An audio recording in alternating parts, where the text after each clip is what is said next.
Hello, God bless you.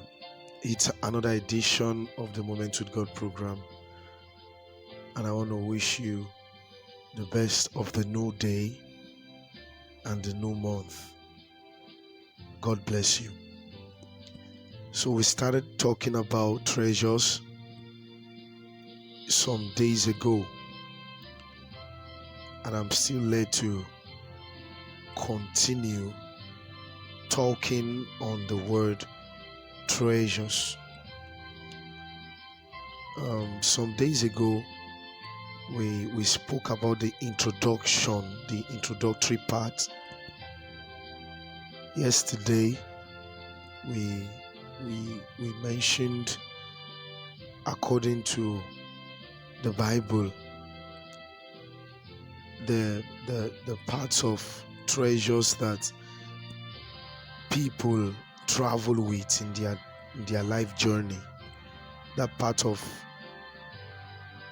treasure they have in their life, what kind of treasure they have in their spirit. Like the three wise men, they journeyed to Jesus's habitation and presented him gifts from their treasures. So today I'm led to talk about God's good treasure. God's good treasure.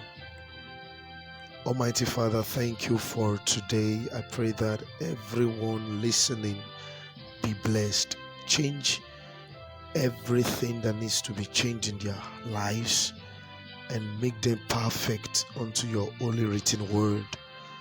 Let them live a life pleasing unto you. In Jesus' mighty name. So talking about God's good treasure, God has treasures in stores. He has depositories of treasures, and he has different things in his store.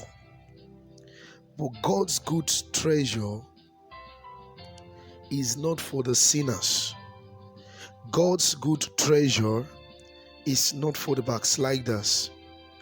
God's good treasure is not for those that can't wait upon the Lord. Because the Bible says, they that wait upon the Lord shall renew their strength. They will mount up with wings like the eagles. The Bible says they will not be weary, they will not be tired.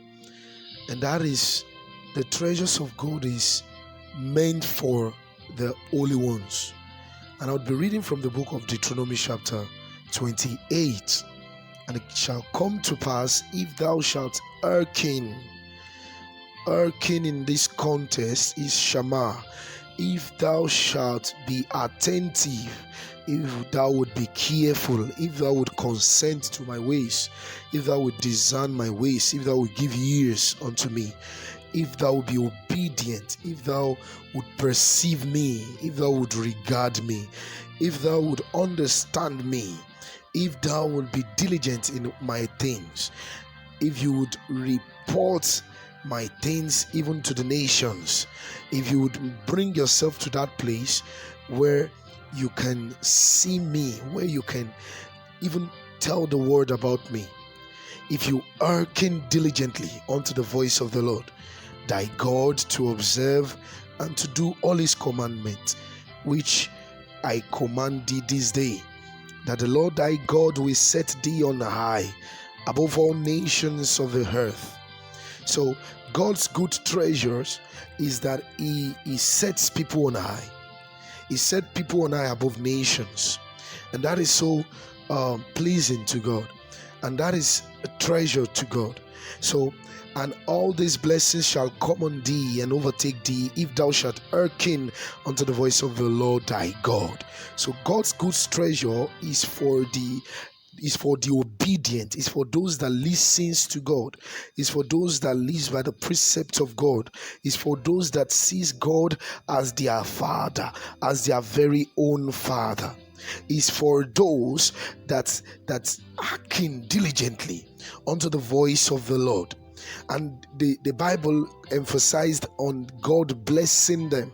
So the blessings of God for his people are his good treasures. Blessed shalt thou be in the city, and blessed shalt thou be in the field. Talking about those that live for God, talking about those that live a pleasing life for God. He said, they shall be blessed in the city, and they shall be blessed in the field. Blessed shall be the fruit of thy body, and the fruit of thy ground, and the fruit of thy cattle, the increase of thy kind, and the flocks of thy sheep. These blessings that were communicated in this verse and this chapter is from the treasure house of God unto the believers. Blessed shall be thy basket and thy store. Blessed shalt thou be when thou comest in. Blessed shalt thou be when thou goest out. The Lord shall cause thy enemy that rise up against thee to be smitten before thy face. They shall come out against thee one way and flee before thee 7 ways. So part of the treasures of God, the good treasures of God, is protection from enemies. He protects his people, those that serve him diligently, from their enemies. The Lord shall command the blessings upon thee in thy storehouses, and in all that thou settest thine hand unto, and he shall bless thee in the land which the Lord thy God giveth thee. So he blesses those that follows the words and the statement and the utterances of God to go into certain places of life, and they go there, to stay in certain places of life and they stay there, and from there he blesses them. He blesses them. He blessed Abraham. He said, go unto the land that I shall show you. He's talking about inheritance, talking about dominion in the obedience of God. When God says go, you go. When God says stay in this land, you stay. And what is going to happen? He said, he shall bless the work of thy hand. He shall bless thee in the land which the Lord thy God giveth thee. The Lord shall establish thee an holy people unto himself, as he hath sworn unto thee, if thou shalt keep the commandment of the Lord thy God and walk in his ways. So part of the treasures of God, is that the Lord establishes his people. And all the people of the earth shall see that thou art called by the name of the Lord, and they shall be afraid of thee. So the treasures of God is that he brings you to a realm where the nations and the people will be afraid of you.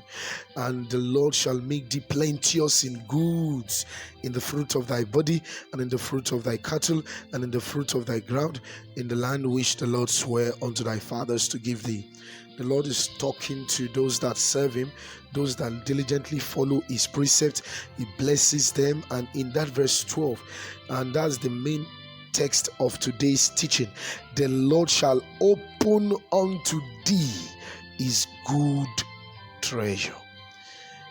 His good treasure in this context is talking about his beautiful things, those things that bring gladness to you, his gracious things, his joyful things.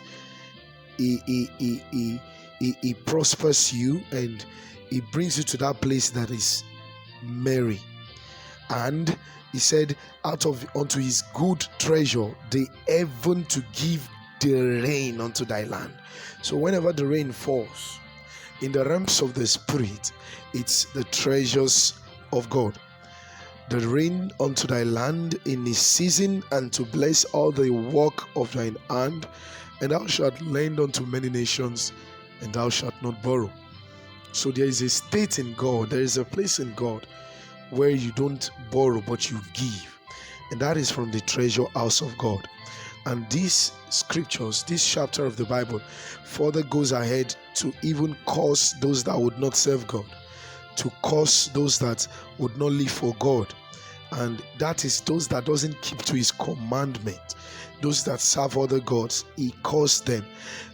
From that verse 16, he said, cause shalt thou be in the city, and cause shalt thou be in the field, cause shalt be thy basket and thy storehouses.